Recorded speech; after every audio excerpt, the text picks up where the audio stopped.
Bom, gente, nosso tema ao longo desse mês aí, profetas, né? Profetas e profecias, falando um pouco sobre, né, essa herança bíblica tão importante que é a questão profética, né? Tão importante e também tão mal compreendida, né? A gente muito fala sobre profecia, sobre profetas, sobre profetismo, e a gente fala tanto disso, e hoje está tão na moda isso, as pessoas falarem tanto disso, sobre um profeta tal, sobre a profecia. Mais para baixo um pouquinho, Paulo? Assim? Melhorou? Melhorou? Assim? Beleza. Então, tanto se fala sobre isso, e isso às vezes é tão mal compreendido. Então, ao longo desse mês, nós vamos conversar sobre esse tema, né, sobre a questão dos profetas e das profecias. No primeiro domingo, falamos sobre os profetas, né, antigos, os profetas do êxtase, que eram aqueles profetas que, né, entravam em transe e profetizavam. Esse tipo de profecia a gente encontra lá no começo, né, da monarquia, lá no início, quando o rei Saul, por exemplo, começa a reinar, né, lá nos primórdios do início mesmo de Israel. Depois a gente passa por esse período e depois encontra aí um outro tipo de profecia, um outro tipo de profeta, que são os profetas conhecidos como profetas do poder, né? Que eram profetas como Elias, como Eliseu e outros aí que eu coloquei como old schools, né? Porque eram profetas que tinham um misto de guerreiros e de profetas, né? Era um misto de pessoas que, ao mesmo tempo que lutavam, que pelejavam, que guerreavam, mas também faziam as suas profecias, e muitas vezes coisas incríveis, né? Coisas miraculosas mesmo aconteciam aí através da vida desses homens, né? E a gente tem aí como ícone, né, como representantes especiais desse período, o Elias, né? Também o Eliseu, mas primeiramente o Elias.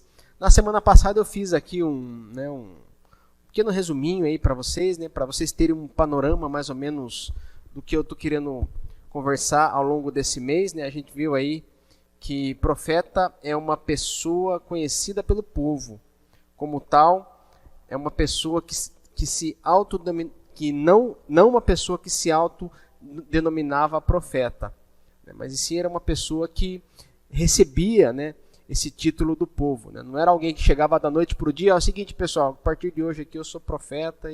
Não, era uma pessoa que ao longo da sua caminhada, pela forma como ele vivia e pela maneira como Deus o usava, ele era reconhecido como profeta. E também coloquei aí as 3 formas de se falar, né, de se denominar um profeta aí no Antigo Testamento, né? Temos essas 3 palavras aí.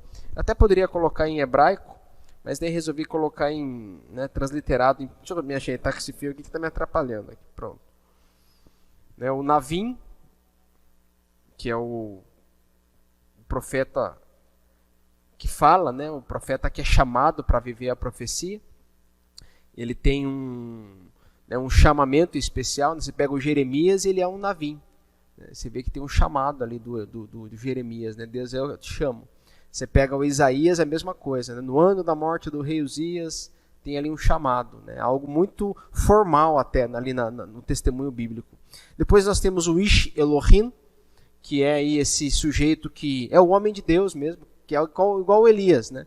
Ninguém chegou e falou, não, ele é um homem de Deus. Você olha para o cara e fala, pô, esse cara é diferenciado, é um homem de Deus. Esse é o Elias. E também nós temos aí o Roer, que é o vidente, que é o sujeito que adivinha o futuro, que é o cara que né, olha para aquela situação e já começa aí a prever aquilo que poderia acontecer, tá certo? Então, o profetismo, ele não é uma coisa simples, é uma coisa única, né? A profecia, ela não é uma coisa única, uma coisa simples. Não é como a gente dizer assim, pau é pau, pedra é pedra, né? Diferenciar como se fosse algo simples de você conseguir distinguir. A profecia é algo muito especial. A profecia também é algo muito plural. Por isso que se eu chegar e falar aqui que eu estou profetizando na vida do Lucas que ele vai se casar, né, eu estou reduzindo, né, a questão profética, né? Se eu disser que eu sou um profeta, ou que você é um profeta, pelo simples fato de você ter um sonho à noite, e nesse sonho Deus mostrar para você uma coisa, também isso não deixa de ser profecia, mas diminui o que é profecia, porque profecia é algo muito maior. E o profeta também não é uma coisa só. O profeta pode ser esse que chamado, tem um chamado para ser profeta. O profeta é esse que é o homem de Deus. O profeta também é esse que prevê que tem uma premonição. São todos profetas, né? Ou profetizas, né? Para não excluir ninguém. Mas é tudo profeta. Portanto, gente, profecia não é algo limitado. Eu quero que você pense que profecia é algo profundamente plural. Profeta não é um homem que faz algo específico, mas é alguém que pode fazer uma série de coisas. Por isso que é importante a gente compreender essa questão. E o Elias, ele se encaixa nisso aí. Você pega no capítulo 17 desse texto, do texto de que eu li até no começo do culto, se vocês, né, repararem bem aí, eu li no começo do culto aí a maneira como o Elias começa a sua caminhada profética, né? E essa figura que vocês estão vendo aí na tela é o evento, né? É o momento mais incrível da vida do Elias, né?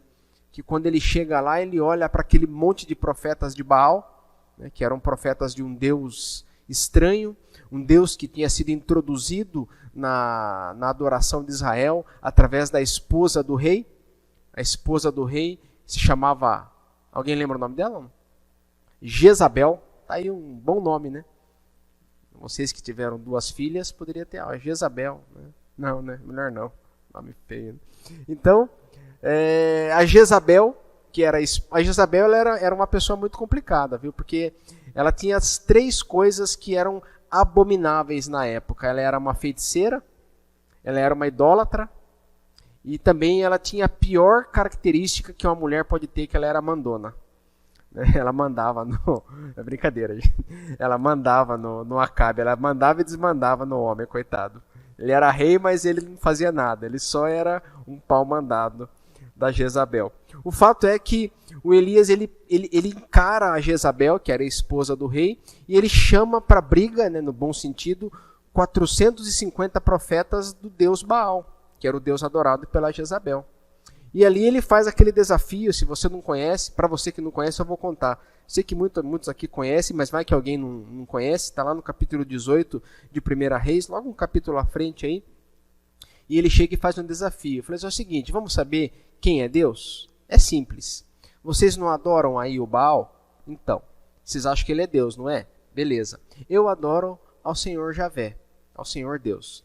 Então vamos fazer assim, eu monto um altar aqui, um altar de pedra, e coloco um sacrifício em cima.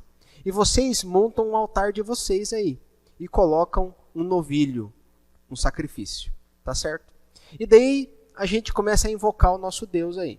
O Deus que responder com fogo é o Deus verdadeiro. Vamos fazer? E daí aquele monte de profeta fala, bora, demorou, fechou, vamos fazer. Daí eles armam aquele círculo lá, colocam o primeiro altar, o segundo altar, e daí ele fala, vocês primeiro. E daí a escritura diz que desde de manhã até mais ou menos meio-dia, capítulo 18 de 1 Reis, eles ficaram invocando a Baal. E o Elias, inclusive, ele, né, a gente acha que não tem piada na Bíblia, né? Que a gente acha que não tem anedota, que não tem senso de humor. O Elias começou ainda a dar aquela zoada nos profetas de Baal. Não, gente, bora gritar mais alto. Vai que ele está dormindo, né? Vai, gente, grita mais alto aí, mais empolgação. Vai que ele saiu de viagem, né? Vamos, vai, grite mais alto, porque vai que de repente ele está ocupado e não está escutando vocês. Então Elias dá aquela baita zoada nos profetas de Baal. Diz o texto que eles se cortavam com facas e tal, e derramava sangue, e andavam manquejando em volta do altar. Foi aquele baita quiprocó. De repente Elias falou, ó, chega. Já deu o tempo de vocês aí, não acontece nada, é minha vez agora. Daí Elias falou assim, ó, é o seguinte, enche aí esses balde de água aí e molhe. Pode molhar. Mas molha bastante, molha umas 7 vezes, para ser o número da perfeição. E todo mundo tá louco, mano, como que vai pegar fogo se você vai molhar? Não, mete água aí. E jogaram água, 7 vezes ali, ficou tudo cheio de água, tudo úmido.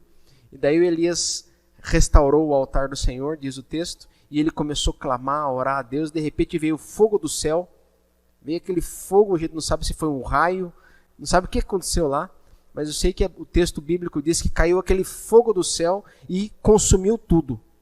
Foi o novilho consumido, o altar consumido, as pedras foram consumidas, não ficou nada ali. Todo mundo ficou, nossa, o Senhor é Deus, ficou abismado com aquela demonstração de autoridade, de poder do próprio Deus. E daí Elias falou o seguinte: já que agora eu estou com a bola, já que agora eu tenho autoridade, prende todos esses caras aí. E mandou prender todos os profetas de Baal. 450 profetas de Baal foram presos. Eles desceram para um riacho, é aí que vem a parte do guerreiro, né? Essas coisas a gente não gosta muito de falar, mas está na Bíblia, né? Eles desceram para um riacho que ficava ali perto e passaram a faca em todo mundo. Mataram 450 pessoas. Nossa, imagine a carnificina, né? Mas foi isso que aconteceu. Por isso que eu falei que, nessa época, havia um misto entre guerreiros e profetas. E o Elias era isso aí. Ele era profeta, mas também ele era um guerreiro. E esse é o evento, um dos, né? Creio que é o mais conhecido da história do Elias, mas é um evento icônico na história do Elias, que é exatamente essa figura aí.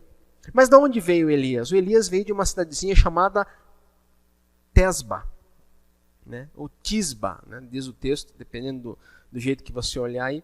Mas ele veio de uma... Imagine uma cidade pequena. Quando eu estava vindo para cá, de São Paulo para cá, dirigindo já há vários dias, né? 2 dias, na verdade, e daí, de repente, cansado, eu falei, preciso parar para descansar em algum lugar, mas tem hora que a estrada prega umas peças na gente, né? Quando você não conhece, principalmente, né? Então, eu andando assim, eu falei, não, vai ter um lugar para descansar aqui na frente.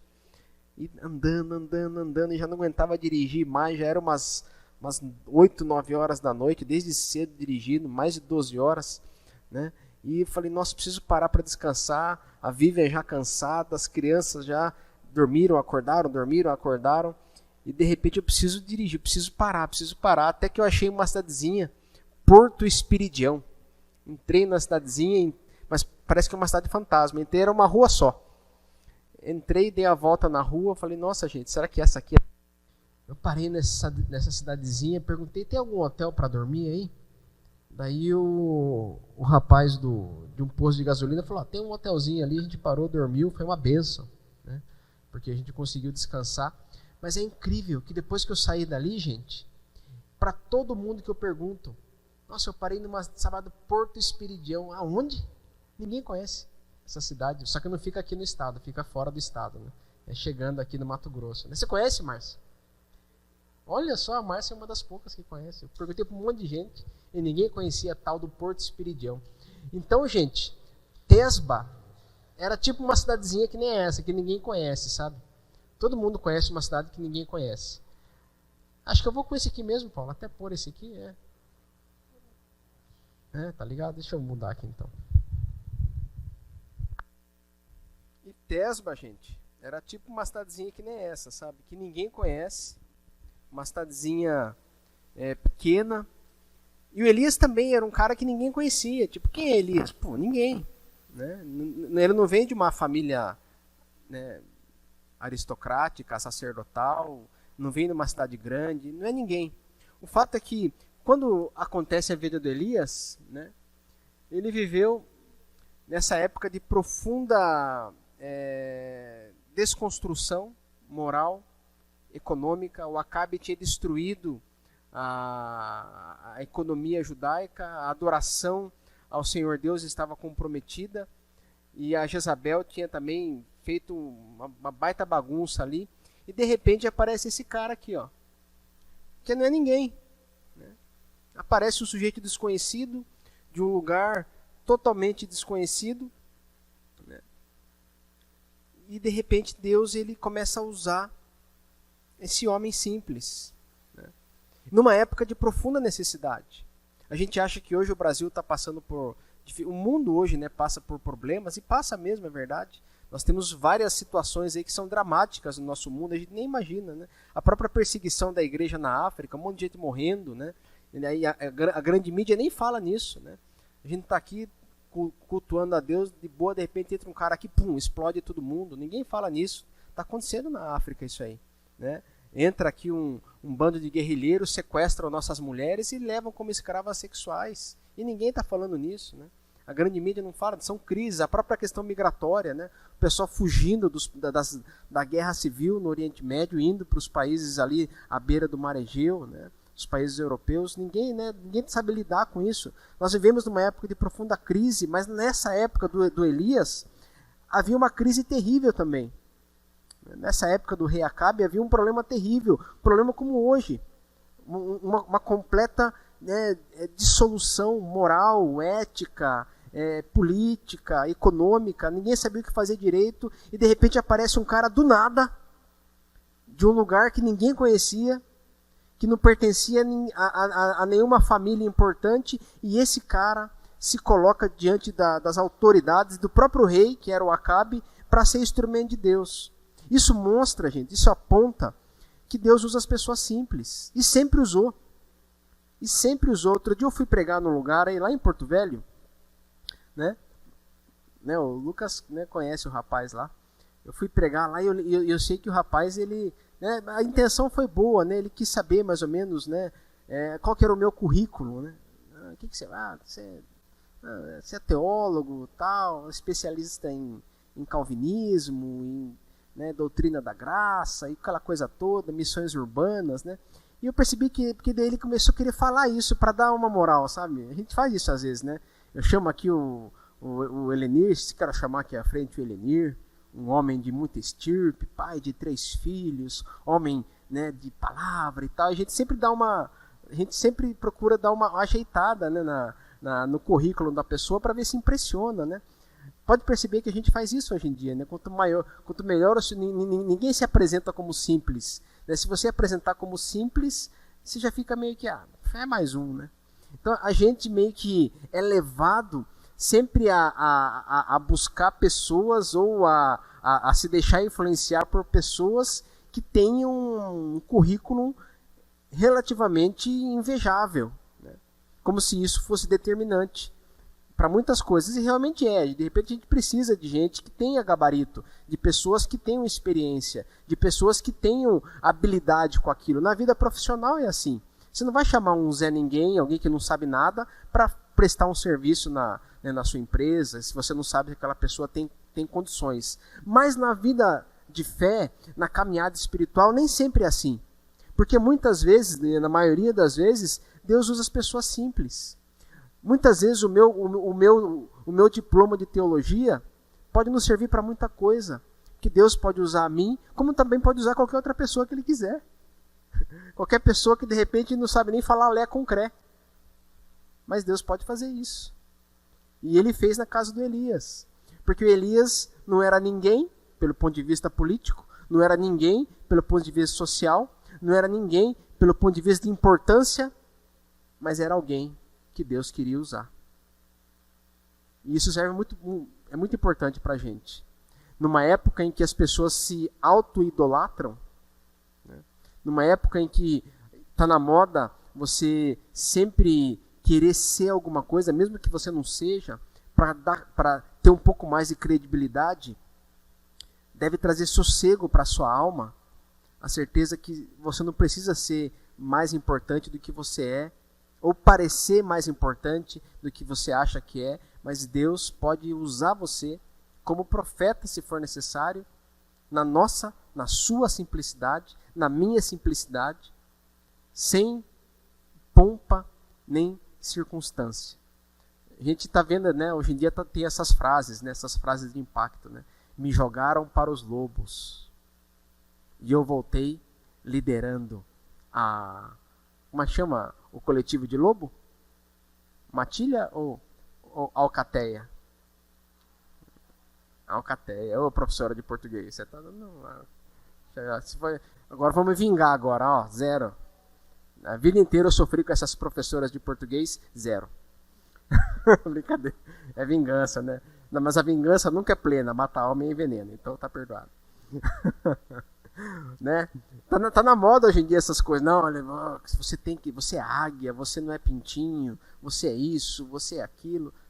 Esqueça disso. Na espiritualidade, seja simples, seja verdadeiro. Se você não sabe, diz que você não sabe. Se você não ora, diz que você não ora. Seja sincero. Se você não sentiu nada, não precisa dizer que sentiu. Seja sincero. É nessa sinceridade que Deus vai nos usar. E Deus sempre usou as pessoas simples. Os profetas eram pessoas simples. Os apóstolos eram pessoas simples. O próprio Jesus era um carpinteiro.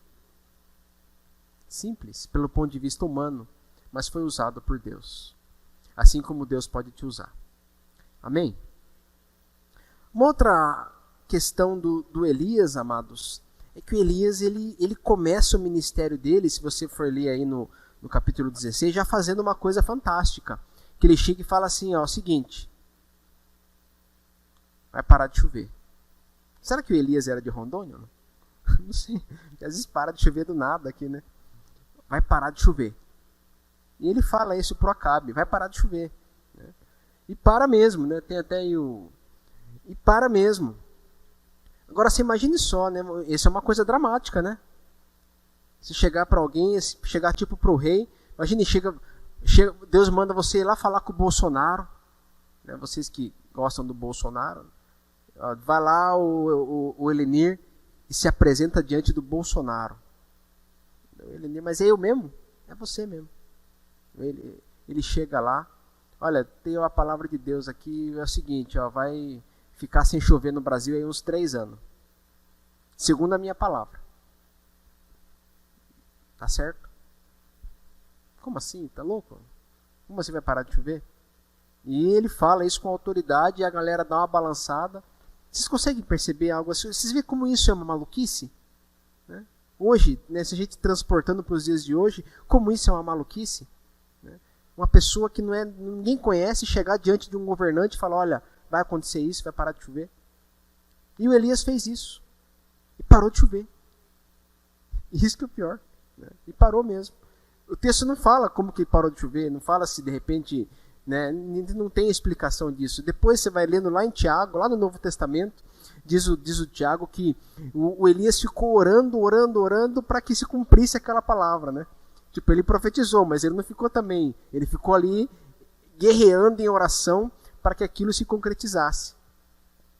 Agora, o que a gente tem o costume de fazer quando uma coisa fantástica acontece? Né? A gente geralmente não quer holofotes? É verdade. Pode perceber como isso acontece hoje na realidade, principalmente na questão da igreja. Né? Na questão da igreja isso acontece muito. As pessoas gostam de sempre deixar em evidência aquilo que é legal. Né? É a mesma coisa quando você... Normal isso, não estou criticando. Acontece muito isso. Você vai lá e você vai num restaurante legal, por exemplo. Vai num restaurante legal. O que você faz quando você vai num restaurante legal? Na hora que vem aquele prato top. Você tira uma foto. Né? Posta no Instagram. Né? Ou então, você faz o check-in. Né? Joaquim esteve no... Né? Em algum lugar legal. Fale um lugar legal aí, Lucas. No Caleche. Joaquim esteve no Caleche. A gente faz isso. Normal, fazer o quê? Normal, não tem... A gente gosta de compartilhar as coisas, né? Isso não tem problema. O problema é quando você começa a ficar muito, né, dependente disso, né? Quando você começa a dar muita evidência para essas coisas, daí é complicado. Mas a gente faz isso mesmo. Mas é interessante, né? Poucas pessoas, né, chegam e fazem o contrário, né? Chega e fala, olha, hoje eu estou sem dinheiro, só tenho dinheiro para comprar uma sardinha. Partiu comer sardinha. Ovo com sardinha. Ovo com sardinha. E eu estou falando de ovo com sardinha porque vocês sabem que a minha esposa está viajando. E você sabe que homem, quando fica em casa, só come ovo com sardinha. E eu compartilho isso até com lágrimas nos olhos. Brincadeira, gente. Brincadeira. Mas o fato é que a gente tem esse costume, é normal. E o Elias, quando ele faz essa coisa fantástica, o que era para acontecer agora, humanamente falando? Pô, esse cara vai ter que ser colocado em evidência, chama a televisão, chama aí né, a Rede Globo, porque esse cara precisa de plataforma, esse cara precisa de holofotes. Pô, ele chegou lá e afrontou o rei, e ele profetizou com uma autoridade Mano, esse cara precisa ser eleito como se fosse o nosso representante profético. Esse é o cara. A gente faz isso. O que Deus fez? Mandou ele para o deserto. Vai entender essa lógica de Deus, né? Em vez de colocar ele em evidência, o cara controlou a chuva. O cara controlou a chuva. Ao invés de Deus colocar ele ainda num lugar de mais visibilidade, Deus manda ele para o deserto. E ali no deserto, Deus manda ele beber de um riacho que tinha ali, e o corvo ia trazer umas carniças para ele comer ali. A gente não pensa nisso, né? Corvo come o quê? Carniça. Bicho morto. E os corvos os alimentariam. Vai entender, né? E estava lá ele. De repente secou também a fonte, diz o texto, que a gente leu no começo do culto. O que isso ensina pra gente? Qual que é o ensinamento disso? O ensinamento disso, sabe o que é? Deus pode usar você de forma incrível hoje. Deus pega e faz algo maravilhoso através de você, ou enfim, não importa. Só que Deus é soberano. Deus não tem compromisso agora de colocar você em uso todos os dias. Ou Deus agora não tem obrigação com você e comigo. Pelo contrário, Ele é Deus. Ele é o soberano. Então Ele pode te usar hoje e amanhã te colocar no mesmo lugar. Porque é Ele que usou, não foi você que... É a mesma coisa que eu chegar aqui e hoje tem alguém aqui que tem um problema qualquer. Tem aqui alguém que tem um problema qualquer, tipo, mexe calvície. Vamos pensar na calvície aqui. Tem alguém, um careca aqui. Só aí. O Daniel. O Daniel que está sofrendo com a calvície dele ali, está com aquelas entradas brutais, né? Tá quase lá, quase emparelhando comigo, e eu pego e Deus mostra no meu coração: Daniel, hoje você vai ser curado. E eu chamo o Daniel aqui à frente, eu pego o meu olhinho ali, unjo o Daniel e na hora nasce cabelo.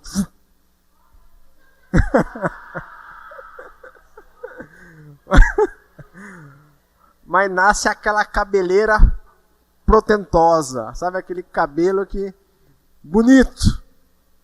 Não precisa nem de chapinha, já nasce com a chapinha feita já. Pronto. A partir de agora, o que eu faço? Qual que é a minha matemática? Bom, Deus me usou para fazer nascer cabelo no Daniel. Sabe o que eu vou fazer? Eu vou colocar uma faixa aqui na frente. Uma faixa bem bonita. Pastor Joaquim, servo de Deus, faz nascer cabelo até em careca. Pronto, coloca uma faixa aqui. E no próximo culto, eu já quero fazer com que já enche de careca aqui. Ninguém vai ter uma hora, porque não vai nascer cabelo nele mesmo, né? Não sei. É coisa de Deus, né? Daí eu já enche de careca aqui, eu começo a chamar, faz uma fila de careca aqui. E vai um por um. O que acontece? Nada. Nada. E eu não entendo, mas por que... Poxa, com o Daniel na hora nasceu aquela cabeleira. E agora aqui nada. Por que está acontecendo? É simples, gente. É Deus, a agenda é de Deus. A agenda não é minha. Deus usou uma vez porque Ele quis. Mas não vai usar agora do jeito que eu quero. E daí eu começo a inventar desculpa. Não, a culpa é de fulano que não teve fé. Não, será que eu estou em pecado? Será que eu errei? Poxa, Deus me usou tão bem aquele dia e agora não quer me usar de novo? Será que eu fiz alguma coisa? Será que eu preciso? Será que... Não. Deus é soberano e Ele usou Elias para fazer parar de chover, mandou Elias para o deserto, escondido para ninguém ver, porque Ele, o Senhor Deus, é o dono da nossa agenda. Então não fique preocupado ou preocupada. Se um dia Deus te usou, se um dia você desenvolveu algum ministério, se um dia você fez alguma coisa legal, e hoje você quer fazer, mas não consegue, qual que é o meu problema? Não tem problema nenhum. A agenda é de Deus. Continue disposta. Continue presente. Continue com as mãos estendidas. Continue. Se for da vontade dele, outro milagre pode acontecer. Mas se não for, não vai acontecer. Às vezes a gente olha para o testemunho bíblico e vai lendo um capítulo após do outro. Sabe o que você pensa? Pensa que é questão de uma semana. E Elias foi e parou de chover. E Elias foi para o deserto. E Elias... Dá a impressão que de segunda a sexta aconteceu a vida do cara. A gente acha que é assim na Bíblia. Só que não. De repente passou 20 anos. 30 anos. Entre uma coisa e outra. E a gente nem se liga. Nem percebe. Sabe o que eu fico pensando, gente? Por que será que Deus colocou Elias no deserto? Dependendo de curvo e do riacho. Sabe por quê? Eu acho que Deus queria que o Elias aprendesse um pouco mais sobre o provedor do que a provisão. Que Elias dependesse muito mais do provedor do que a provisão. É uma diferença nisso. O que é provisão? Provisão é o seu salário. Provisão é a sua renda. Provisão é aquilo que você tem para subsistir. Isso é provisão. E a gente às vezes comete o erro de ficar dependendo só disso. Só que o nosso desafio é primeiro colocar a nossa dependência não na provisão, mas naquele que provê tudo, no provedor. Porque é Deus que provê a renda. É Deus que provê todo o resto. Então, aonde que deve estar a minha dependência? Na provisão, no provedor. Naquele que é o Senhor. Eu dependo dele. Eu coloco a minha entrega diante dele. Ele sim é o Senhor. A provisão é consequência, mas Ele que me provê todas as coisas. Quando a gente entende que precisa depender de Deus e não do nosso olerite, sabe que a vida fica mais leve?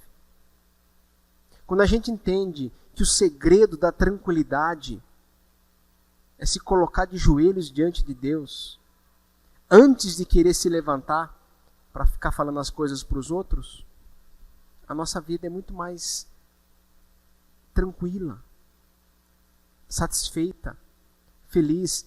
Isso é profecia também. Isso é um chamado profético para você e para mim, para nós. Porque a profecia tem um caráter profundo de devoção, um caráter profundo de dependência, de entrega e de mística. Mística é diferente de misticismo, sabia? A gente aprende isso na faculdade de teologia. O que é misticismo? Misticismo é isso aqui, ó. Eu chego aqui e falo assim, ó, gente, essa caneta aqui, eu ungi ela essa noite. Eu fiquei orando com ela, orando nela. E se você pegar essa caneta aqui, por uma oferta voluntária de R$900, você vai passar em qualquer concurso com ela. Qualquer concurso você vai passar. Pode ser qualquer concurso que você quiser. Você pega essa caneta ungida e vai lá que você vai passar no concurso. Alguém aqui quer dar uma oferta voluntária de R$900? Eu estou sem moral mesmo, né? A ninguém. Isso é misticismo. Isso é misticismo. Eu achar que um objeto tem poder mágico. Isso é misticismo. Agora, sabe o que é mística? Mística é eu me trancar nesse meu escritório aqui, sozinho, orando por cada um de vocês, e entender e acreditar que isso pode ter algum poder sobre a vida de vocês, sobre a vida da minha família e sobre a minha própria vida. Isso é mística. É eu entender que existe um mistério maior que eu não consigo compreender, que eu não consigo penetrar, mas ainda assim, sem compreender e sem penetrar nesse mistério da espiritualidade, eu acredito, me debruço, me lanço e avanço. Isso é mística. O Elias era místico. Esse homem, ele enfrentou um império. Que império ele enfrentou? Aquela historinha que eu contei no começo. Ele enfrentou o império. O que aconteceu depois? Morreu de medo. Fugiu. Lembra daquela história que eu contei no começo do culto? Ele enfrentou o Acabe, o rei, a Jezabel, 450 profetas de Baal, venceu todos. Depois disso, o que ele fez? Com medo, se escondeu numa caverna. Se escondeu. Se escondeu. Vai entender? Sabe o que isso revela da gente? Se você às vezes tem medo, às vezes você passa por um monte de coisa, enfrenta desafios grandiosos, desafios familiares, desafios profissionais, desafios que uma outra pessoa olha e fala, nossa, você realmente é um colosso. Mas de repente, numa circunstância até mais simples, você arreia, você desmorona, você se chateia. Depois você até se cobra por isso. Puxa, eu não entendo. Eu fui tão forte ali e agora estou sendo tão fraco aqui. Como é que pode isso? Com Elias aconteceu a mesma coisa. Ele foi tão forte junto dos profetas de Baal e depois tão fraco na hora de enfrentar a Jezabel. Sabe por que ele fez isso? Sabe por quê? Porque ele era humano. Como você. Como eu. Ele era humano como nós. O mesmo homem que enfrentou o império foi o mesmo que se escondeu numa caverna. E na caverna, quem que ele encontrou? Sapo, lagarto, umidade, um monte de coisa, né? A gente se enfia em caverna às vezes, sabia? A gente se enfia em cada caverna. O medo faz a gente se enfiar em cavernas. A tristeza faz a gente se enfiar em cavernas. O pecado faz a gente se enfiar em cavernas. Talvez hoje você esteja numa caverna qualquer, tentando se esconder dos seus dilemas, dos seus problemas, tentando se esconder das suas dificuldades, tentando não tratar daquele assunto que você acha tão delicado. Então você se enfia numa caverna, fica, não fala comigo, deixa eu quietinho aqui na minha caverna. Você não quer nem falar, você quer caverna. Você foge para a caverna. O Elias fez isso. Se escondeu naquela caverna. E sabe o que ele queria ali? Morrer. Eu quero morrer. Às vezes a gente se encontra tão melancólico que a gente parece que quer desistir. Porque morte é desistência. Ele queria desistir.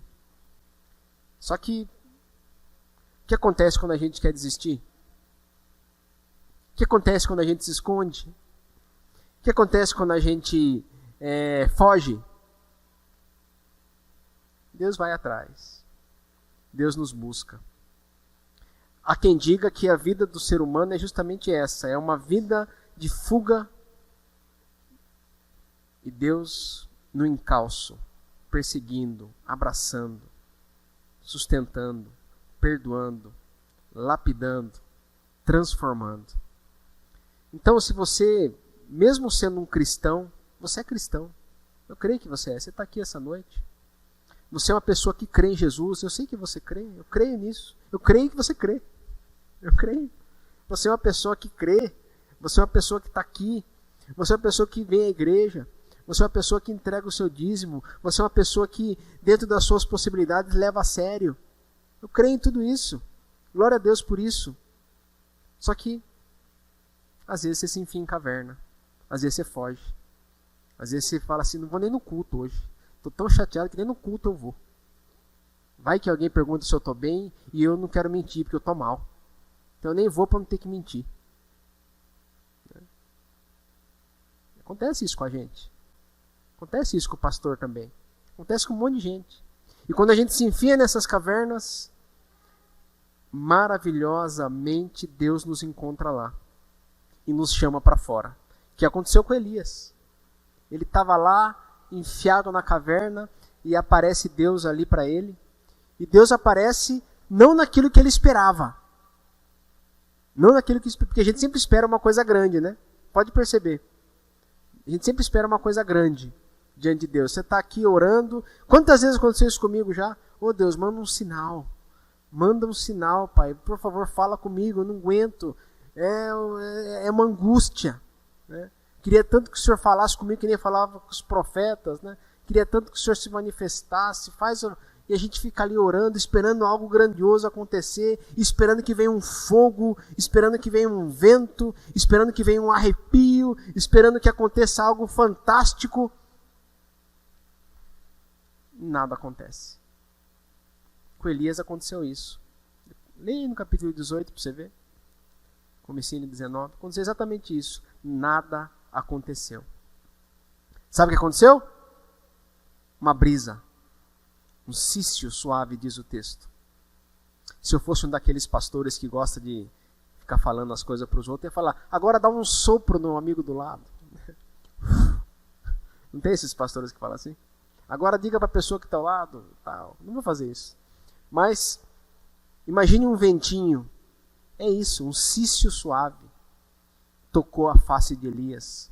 E daí diz o texto que ele reconheceu que Deus estava ali. E daí Deus falou com ele. E ele começou a choramingar para Deus. Pô, o Senhor me deixou sozinho. Poxa, estou sozinho aqui, não tem ninguém para me ajudar. Todo mundo morreu, todo mundo que serve a Deus morreu. A Jezabel matou todo mundo. Daí Deus falou, Elias, você está desinformado. Eu preservei para ajudar você 700 pessoas que me servem e vão te ajudar. Sai daí que eu vou te usar, rapaz. Foi isso que Deus fez com Elias. Então, se você às vezes entra em caverna, se você às vezes quer se esconder, se você às vezes é que nem Elias, que nem eu, se você às vezes é humano, e o humano faz isso, isso não diminui você. Isso não deixa você menos cristão ou mais cristão. Isso não deixa você menos especial ou mais especial. Isso faz de você uma pessoa que, hora ou outra, pode ser usada tremendamente por Deus. Hora ou outra, pode ser uma pessoa que vai revolucionar a vida de uma outra pessoa, ou a vida da sua família, ou, enfim, a gente não sabe o que Deus pode fazer. Grandes coisas Deus pode fazer. Mas o fato da gente, às vezes, esmorecer, não nos faz menos nem mais. Porque a grandeza de Deus não está enraizada em mim, mas no próprio Deus. É Ele que faz através da gente. E não a minha grandeza que faz, porque eu acho que faz. Não é. De maneira nenhuma. Portanto, amados, Elias e os old schools eram pessoas comuns, como nós somos. E essas pessoas comuns podem fazer coisas especiais. Pessoas comuns podem fazer coisas especiais. Então, se você não é um multimilionário, se você não é uma pessoa que venceu o câncer, se você não é uma pessoa que venceu uma Olimpíada, se você não é uma pessoa que morreu e voltou depois de 7 dias, se você é uma pessoa comum, é você mesmo que Deus vai usar. Ou se você fez coisas grandiosas, não se orgulhe delas, porque também é Deus que fez através de você. De um jeito ou de outro, o que nos cabe é pura e simplesmente reconhecer a nossa pequenez e olhar para aquele que pode fazer grandes coisas. Amém? Curva a sua cabeça, abra o seu coração. Vamos orar. Eu quero interceder de forma especial pelo nosso irmão Maurício. Se você não conhece o Maurício ele é filho da nossa irmã Judite. Ele está com o fêmur quebrado em 3 lugares aqui no hospital regional, já desde a semana passada, e não consegue arrumar isso, não consegue uma cirurgia, está lá sofrendo com as dores. Vamos orar para que Deus tenha misericórdia e permita que ele seja operado. Pai, em nome de Jesus, te louvamos por esse momento de comunhão, Pai. Te louvamos por esse momento de adoração. Te louvamos por cada família, Pai, cada irmão, cada irmã, cada pessoa que o Senhor trouxe aqui essa noite. Cada pessoa comum, como Elias foi. Mas nessa sua simplicidade foi usada por Deus, assim como nós. Em nossa simplicidade, podemos ser profundamente usados pelo Senhor. Nos livra, Pai.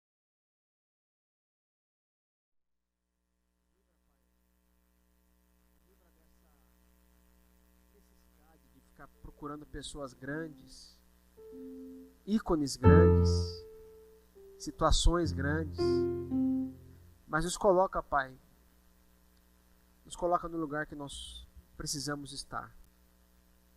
Pessoas simples, que dependem da Tua graça, são carentes do Teu amor e podem ser usadas de acordo com a Tua vontade. Oramos agradecidos, Pai. Em nome de Jesus. Amém.